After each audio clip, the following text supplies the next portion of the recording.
شریعت نے طہارت کے مسائل میں یہ آسانی رکھی ہے. اللہ تعالیٰ کو علم تھا نا کہ وہمی لوگ پیدا ہوں گے.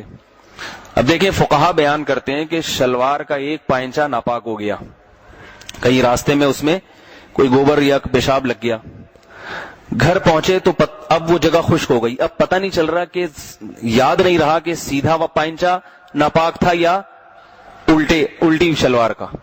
تو فقہا بیان کرتے ہیں کہ اندازے سے جس طرف غالب گمان جائے اس پائنچے کو دھو دیں کافی ہے اور نماز پڑھ لیں. سمجھ میں آ رہی ہے بات؟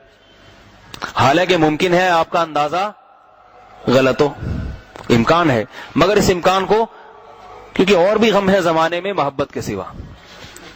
بعض لوگ نمازی بنتے ہیں سارا دن شلوار کا ناڑا ہاتھ میں ان کے اور ایک ہاتھ میں لوٹا, کتنا غلط تاثر پڑتا ہے لوگوں پہ. گورا بھی انگریز بھی کہتا ہوگا ان کو سارا دن استنجوں کے لوٹوں سے فرصت نہیں ملتی, یہ ترقی کیا کریں گے؟ سمجھ میں آ رہی ہے بات کہ نہیں آ رہی؟ سارا دن تو یہ طہارت میں لگا دیتے ہیں, بیٹھے ہوئے اور جو ہے نا وہ وہم ایک ایک گھنٹہ بیت الخلا میں لگ رہا ہے, اس کے بعد پھر ناڑا ہاتھ میں شلوار, کوئی پتلون پکڑ کے کھڑا ہوا ہے.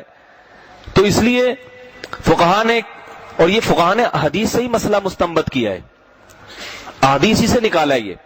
وہ حدیث کیا ہے کہ رسول اللہ صلی اللہ علیہ وسلم جب پیشاب سے فارغ ہوتے تو یاد رکھیں مسئلہ تو یہ کہ پیشاب سے فارغ ہو کر فوراً نہ اٹھیں, تھوڑا سا اطمینان کر لیں کہ پیشاب کا قطرہ جتنے نکلنے تھے نکل گئے. ٹیشو پیپر وغیرہ ہے وہ تو آج کل استنجے کے ڈھیلے بیت الخلا میں رکھنا صحیح نہیں ہے, کیونکہ اس سے گندگی ہوتی ہے, وہ گرتے ہیں اس میں فلش میں. ڈھیلا مٹی سے استنجا جب ہو جب کہیں میدان میں انسان کو پیشاب کی حاجت ہو.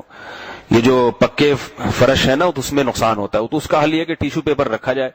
تو ٹیشو پیپر سے خشک کیا, جب ایک دفعہ دیکھ لیا کہ اطمینان ہو گیا اب نہیں آ رہا قطرہ, تو بس کھڑے ہو جائیں, پھر بھول جائیں. بار بار پھر جا کے اس کا مطالعہ کرنا, شلوار کو دیکھ رہے کبھی یوں کر کے, لائٹ میں لے جا کے دیکھ رہے کبھی یہ کر رہے.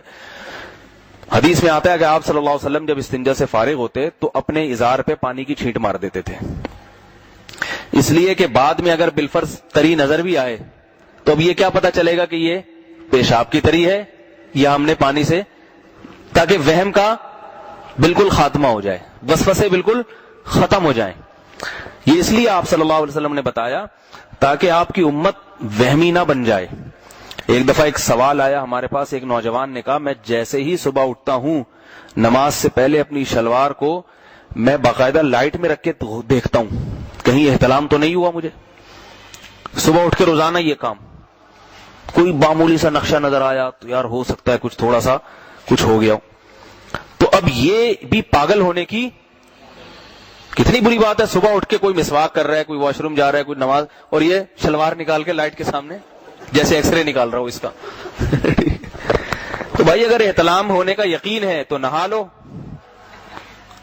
اور اگر یقین نہیں ہے وضو کرو, نماز پڑھنے جاؤ, ختم.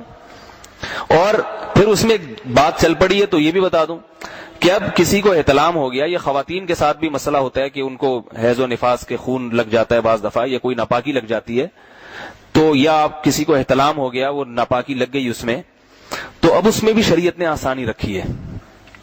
اس میں یہ کہ ایک مرتبہ واش روم میں جا کے آپ ازار کو, شلوار کو, پینٹ کو, جو بھی چیز ہے اس کو دیکھیں کہاں کہاں لگی ہوئی ہے ناپاکی, اس جگہ کو متعین کر لیں اور اندازے سے دھو لیں اس کو. اس کے بعد دیکھیں ہی نہیں کہ کہاں لگی ہے. پہلی مرتبہ تو اچھی طرح دیکھ لیں کہاں کہاں لگی ہے, یہ جگہ میں نے دھونی ہے. اس کے بعد جب اس جگہ کو دھو لیا تو اب دوبارہ نہ دیکھیں, ہو سکتا ہے ادھر بھی لگی ہو سکتا ہے وہاں بھی لگی ہو.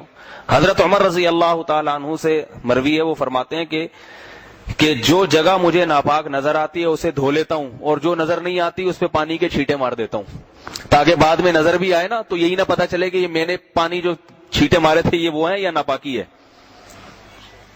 سمجھ میں آ رہی ہے بات کہ نہیں آ رہی؟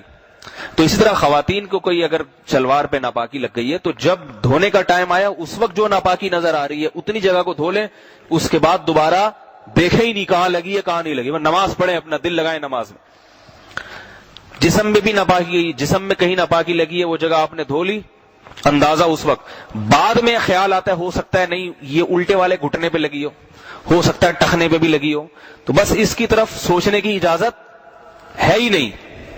وضو کتنا اہم حکم ہے شریعت کا, مگر وضو کے بارے میں حکم دیا کہ جب ایک دفعہ وضو کر لیا جب تک ٹوٹنے کا 100% یقین نہ ہو، اتنا کہ قسم اٹھا کے بولو کہ میرا وضو ٹوٹ گیا ہے، اس وقت تک آپ کا وضو نہیں ٹوٹے گا، کسی دھماکے سے بھی نہیں ٹوٹے گا جب تک یقین نہ ہو. اس لیے کہ ورنہ ایک انسان نے وضو کیا 1 گھنٹہ پہلے، اب وہ نماز میں یہ سوچتا رہے گا ہو سکتا ہے درمیان میں ٹوٹ گیا ہو. 24 ہر وقت تھوڑی کوئی توجہ ہوتی ہے. تو شریعت نے کہا بھائی ٹوٹنا یاد ہے تو ٹوٹ گیا، یاد نہیں ہے تو اس کا مطلب نہیں ٹوٹا، بس یہی سمجھا جائے گا نہیں ٹوٹا، نماز پڑھاؤ. آپ صلی اللہ علیہ وسلم نے فرمایا جب کوئی مسجد میں آئے اور اس کو یہ شک ہو کہ اس کی ہوا خارج ہوئی ہے تو جب تک آواز نہ سن لے یا بدبو نہ آئے مسجد سے باہر نہ نکلے. کیا مطلب؟ جب تک اس کو یقین نہ ہو جائے. البتہ اسے ریح کے خروج کا یقین اگر ہے 100%، پھر آواز نہ بھی آئے اور بدبو نہ بھی آئے تو وضو ٹوٹ جائے گا. یعنی بتانا مقصد ہے کہ 100% یقینی بات ہونی چاہیے. تو یہ سارے احکام ہیں شریعت کے، یہ اسی لیے کہ تاکہ یہ امت بڑے کاموں کو چھوڑ کے چھوٹی چھوٹی چیزوں میں اپنے وقت کو ضائع نہ کرے. لیکن مسئلہ یہی ہے کہ ہمارے ہاں بڑے بڑے گناہوں کو کے چھوڑنے کی طرف توجہ نہیں.